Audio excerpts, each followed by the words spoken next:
Fjala sot. Pali.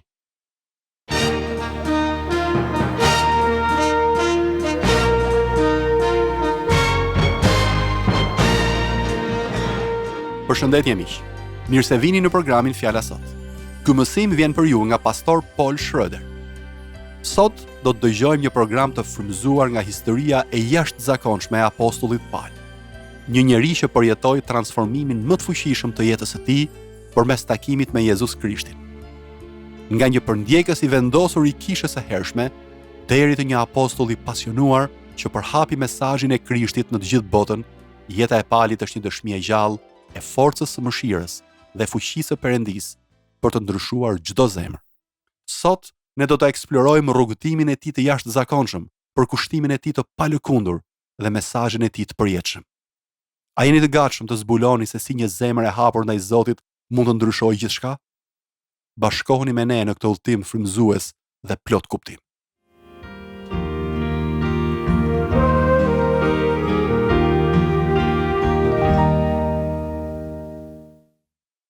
Do të ketë një gëzim të jashtëzakonshëm në qiell.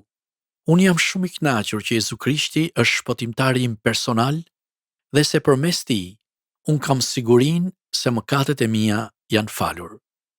Unë do ta kaloj përjetësinë me Perëndin për shkak të dhuratës së tij për mua përmes birit të tij, Jezu Krishtit. Ky është besimi shpëtues për të cilin kemi folur në programet tona. Besoj se një nga gëzimet e qiellit do të jetë takimi me njerëz që kanë shkuar atje para nesh. Dhe nuk po flas thjesht për baban, nënën, të afërmit e tjerë apo për miqt. Kjo sigurisht që do të jetë diçka e gëzueshme, madje e mrekullueshme. Por unë pres me padurim të takoj njerëz si Sansoni. Po pres me kërshëri të takoj një nga njerëzit më të rëndësishëm, apostullin Paul. E kam menduar këtë kur isha fëmijë. Edhe emri im në fakt është Paul. E ndoshta kjo ka pak lidhje me faktin që më pëlqen shumë apostulli Paul. Por më shumë më pëlqen për shkak të historisë së tij, se si ai u bë apostulli Paul e kështu me radhë. Siç e dini, emri i tij në fillim ishte Saul. Dhe mund të lexoni për këtë në librin e veprave të apostujve që vjen menjëherë pas 4 ungjive shkruar nga Luka, për të na treguar historinë e kishës së parë të krishterë. Në kapitullin 9 ka shumë detaje, pra tek veprat e apostujve, ka shumë detaje për mënyrën se si Sauli u bë Pali. Në fakt, në pjesën e parë të këtij kapitulli, ai quhet Saul. Ai nxirrte nga goja vetëm kërcënime për vrasje. Më lejoni t'ju a lexoj këtë nga Bibla. Ndërkaq, Sauli, duke shfryrë akoma kërcënime dhe kërdi kundër dishepujve të Zotit, shkoi te kryeprifti dhe kërkoi nga ai letrat për sinagogat e Damaskut, me qëllim që po të gjente ndonjë idhtar të udhës, burra o gra, të mund t'i sillte të lidhur në Jeruzalem. Pra, ai donte që ta shkatërronte këtë lëvizje të re. Donte t'i vriste të gjithë ata që e ndiqnin Jezusin. Unë dalloj qartë guximin e këtij njeriu.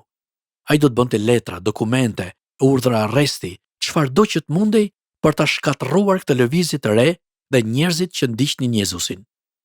Por sigurisht, Perëndia kishte plane të tjera. Është një pamje shumë e bukur. Perëndia thjesht e rrëzon atë nga kali. Shihni vargjet 3 deri në 6 në kapitullin 9. Befas rreth tij vetë tiu një dritë nga qielli. Padyshim, ishte një rufe. Jo se Perëndisi duhej të përdorte rufen, por ndoshta e përdori dhe e hodhi ato për tokë e më pas e ktheu. Mua më duket interesante që ka pasur shumë njerëz brenda kishës së krishterë përgjatë historisë që kanë patur përvoja të tilla me rufe ose drita të forta nga qielli. Luteri ishte një prej tyre.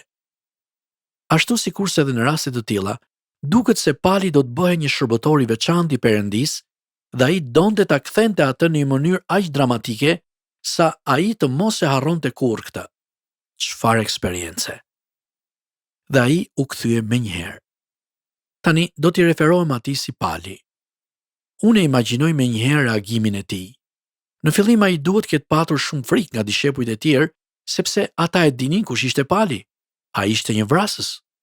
Ishte një nga ata njerëz që po përpiqej të shkatërronte të krishterët. Dhe pastaj Ju mund të lexoni në vargun 15 se si Perëndia shkon tek Anania, që ishte një dishepull i Perëndis, dhe i tha atij të shkonte ta shëronte palin. A mendoni se ka detyrë më të vështirë se kjo? Ai ishte një vrasës që po i shkelte me këmbë të krishterët e asaj kohe, dhe tani Anania duhej ta shëronte. A mund ta imagjinoni tensionin në këtë histori? Më pëlqen shumë. E ndërsa vazhdoni të lexoni kapitullin 9, mbërrini në vargun 22 që thotë: Por Sauli bëhej gjithnjë më i fortë dhe i hutonte judejnë që banonin në Damask. Këtu po i referohet përsëri si Sauli, duke u vërtetuar se Jezusi është Krishti. Pra, ai po bëhej gjithnjë më i fortë dhe po fliste në emër të Krishtit. A mund ta imagjinoni këtë? Çfarë mund të kenë menduar të krishterët e asaj kohe? Ja ku është një armik i kishës që tani po flet me zjarr për Jezusin. Do t'ju jap një referencë që tregon se emri romak për Saul është Pal.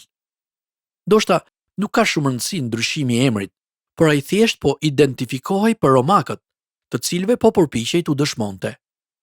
Pali ishte aq i zellshëm për të përhapur mesazhin e Krishtit, saqë udhthoi në gjithë botën pagane. Ai ishte një udhëtar shumë i motivuar. Donte ta çonte mesazhin tek të gjithë ata që nuk e kishin dëgjuar. Në fakt, po të lexoni gjithë librin e Veprave të Apostujve, dhe unë mund t'ju jap disa referenca, do të shikoni se si ai shkoi në shumë vende. Ai shkoi në Salamin, në Pafo, në Antioki dhe në Maqedoni. Jo vetëm kaq, por më vonë, nëse ju kujtohen letrat e Palit, ai shkruan kishës në Filipi, kishës në Selanik, kishës në Efes, kishës në Korint. U shkruan të gjitha kishave, duke i dëshmuar se cilës prej tyre. Pali donte që ata ta njihnin Jezusin dhe rëndësinë e asaj që Jezusi do të bënte në jetën e tyre, sidomos në jetën e tyre të përjetshme. Dhe ky ishte shqetësimi kryesor që vërtitej në kokën e Palit. Le ta kujtojmë këtë si fillim.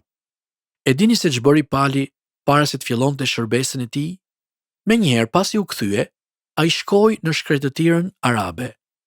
Ai nuk shkoi atje thjesht për një fundjavë, nuk shkoi për të pushuar apo për të medituar pak në privatësi. Ai kaloi atje 3 vite. I kaloi ato vite në bashkësi dhe në miqësi me Perëndin duke u lutur. Perëndi, më mëso. Perëndi, më ndihmo. Perëndi, më fuqizo. Perëndi, më udhëzo. Thjesht mendoni këtë. Në letrën e Galatasve, që është një nga letrat e Palit, pikërisht në kapitullin e parë vargu 17, ai flet për këto gjëra. Mendoj se ky duhet të jetë një çelës për çdo që dëshiron të fillojë një shërbesë të fuqishme për Jezu Krishtin. Mendoj se në fillim, ju duhet ta zhysni veten në lutje dhe në fjalën e Tij. Mos u mbështesni në planet tuaja. Mos ecni me mendjen tuaj. Mos u mbështesni në forcat tuaja. Sigurohuni që jeni brenda vullnetit Perëndis, që ai i di dëshirat tuaja dhe që të dini se cila është dëshira e Perëndis për ju. Lejojeni atë t'ju zhysë në një marrëdhënie me veten e Tij, në mënyrë që ai të jetë në mendjen dhe në zemrën tuaj natë e ditë, e t'ju mbush me rrugët dhe vullnetin e Tij, por sidomos me dhuratën e frymës së shenjtë, që ju të keni fuqinë e përjetshme, fuqinë e dhënë nga Perëndia për shërbesën tuaj. Besoj se arrini ta kuptoni se në të çnjeri të mrekullueshëm e shndroi Perëndia Saulin. Ai e ktheu në një njeri të mrekullueshëm me emrin Pal.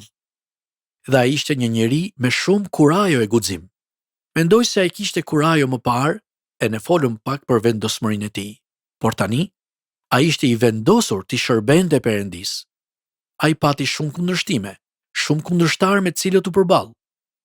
Duke e përmbledhur jetën e tij, te kapitulli 8 i letrës së Romakëve ai thotë kështu: Në qoftë se Perëndia është me ne, kush mund të jetë kundër nesh? Edhe në burg, Pali lavdëroi Perëndin.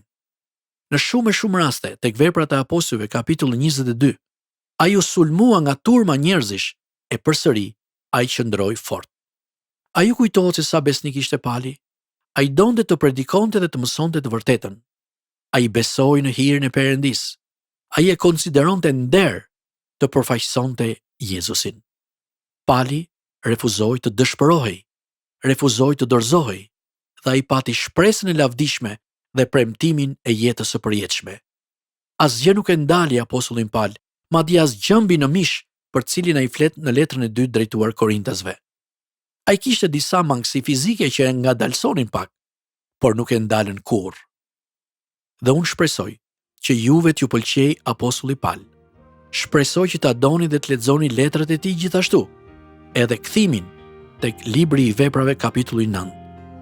Shpresoj që ju do të meditoni, do të luteni dhe do t'ja dorëzoni jetën tuaj Perëndis.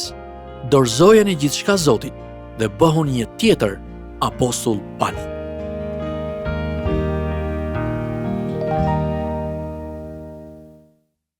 Ndërsa përmbyllim këtë udhëtim mbi jetën dhe shërbesën e apostullit Paul, një gjë është e qartë. Transformimi i tij nuk është thjesht një histori, por një thirrje për secilin prej nesh. Nëse Perëndia mund ta përdorë një njerëz si Sauli, dikur përndjekës i kishës, për ta bërë një apostull të fuqishëm, imagjinoni se çfarë mund të bëjë ai në jetën tuaj. Pali nuk u ndal për asgjë. As persekutimi, as burgu, as dobësitë fizike nuk mundën ta ndalnin pasionin e tij për Krishtin. Ai na lë një trashëgimi që na sfidon të ngrihemi mbi rrethanat tona, të përqafojmë thirrjen tonë dhe të guxojmë të jemi dritë në errësirë. Le të largohemi nga ky program me zemra të ndezura, me një dëshirë për të dorëzuar plotësisht ndaj Zotit dhe për të ndjekur shembullin e Palit. Të jetojmë me guxim, me qëllim dhe me bindjen se kur Perëndia është me ne, çdo pengesë mund të kapërcehet. Nëse keni pyetje apo doni të mësoni më shumë për Jezusin, na shkruani në adresën tonë postare TWR Albania, kutia postare 130 Tiranë, ose në email twralbania@gmail.com. Këtë program mund ta dëgjoni në YouTube në kanalin TWR Albania, playlista Fjala Sot. Faleminderit që na u bashkuat sot. Le të ndjekim shembullin e Palit në kohën ku jetojmë, duke përhapur dashurinë dhe të vërtetën e Jezus Krishtit kudo që të shkojmë.